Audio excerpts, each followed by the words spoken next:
നമുക്ക് നല്ല ടേസ്റ്റി ആയിട്ടുള്ള മാഗി നൂഡിൽസ് ഉണ്ടാക്കാം. അതിന് വേണ്ടിയിട്ട് ഒരു പാനിലോട്ട് കുറച്ച് എണ്ണ ഒഴിച്ചു കൊടുക്കുക, ഒരു പച്ചമുളകും കുറച്ച് വെളുത്തുള്ളിയും വഴറ്റിയെടുക്കുക, പിന്നെ ഒരു കഷ്ണം സവാളയും കൂടി വഴറ്റിയതിന് ശേഷം വെജിറ്റബിൾസ് ഞാനിവിടെ എടുത്തിട്ടുള്ളത് ക്യാരറ്റും ക്യാപ്സിക്കും, ഒരു വലിയ തക്കാളിയുടെ പകുതി ഒരു പീസും കൂടി എടുത്തിട്ടുണ്ട്. നല്ലപോലെ വഴറ്റിയെടുക്കുക. പിന്നെ നമുക്ക് മസാലയ്ക്ക് ആവശ്യമായിട്ടുള്ള ഉപ്പ് നമുക്ക് ഈ ഒരു ടൈമിൽ ചേർത്ത് കൊടുക്കാം. നമ്മൾ ആ മാഗിയുടെ ഉള്ളിലത്തെ പാക്കറ്റ് ഇടുന്നുണ്ട്, അപ്പോൾ അതിനനുസരിച്ചിട്ട് വേണം നമ്മൾ ഉപ്പ് ചേർക്കാനായിട്ട്. പിന്നെ ഫ്രോസൺ ആയിട്ടുള്ള കുറച്ച് പട്ടാണിയും കൂടി ചേർത്ത് കൊടുത്തിട്ട് നല്ലപോലെ വഴറ്റിയെടുക്കുക. മസാലകളായിട്ട് കുറച്ച് മുളക് പൊടി അതുപോലെ കുറച്ച് മല്ലിപ്പൊടിയാണ് ചേർത്തിട്ടുള്ളത്.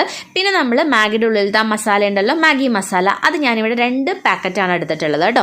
അതും ഇട്ടുകൊടുത്ത് നല്ലപോലെ വഴറ്റിയെടുക്കുക. പിന്നെ നമ്മൾ മാഗി പൊട്ടിച്ചിട്ട് കൊടുക്കുക. ഞാനിതുപോലെ പൊട്ടിച്ചിട്ടാണ് ഇടാറ്, ചിലവർക്ക് അങ്ങനെ ഇടാനായിട്ട് ഇഷ്ടം. അപ്പോൾ എങ്ങനെയാണെന്ന് വെച്ചാൽ നിങ്ങൾക്ക് ഇട്ട് കൊടുക്കാം. പിന്നെ ആവശ്യത്തിനുള്ള വെള്ളം ഒഴിച്ചു കൊടുത്തിട്ട് നല്ലപോലെ വേവിച്ചെടുക്കുക. നല്ല അടിപൊളിയായിട്ടുള്ള മാഗി നൂഡിൽസ് കാണുമ്പോൾ തന്നെ കഴിക്കാൻ തോന്നില്ലേ? അപ്പോൾ നിങ്ങൾ ഇതുപോലെ ട്രൈ ചെയ്തിട്ടില്ല എന്നുണ്ടെങ്കിൽ എന്തായാലും ട്രൈ ചെയ്ത് നോക്കുക.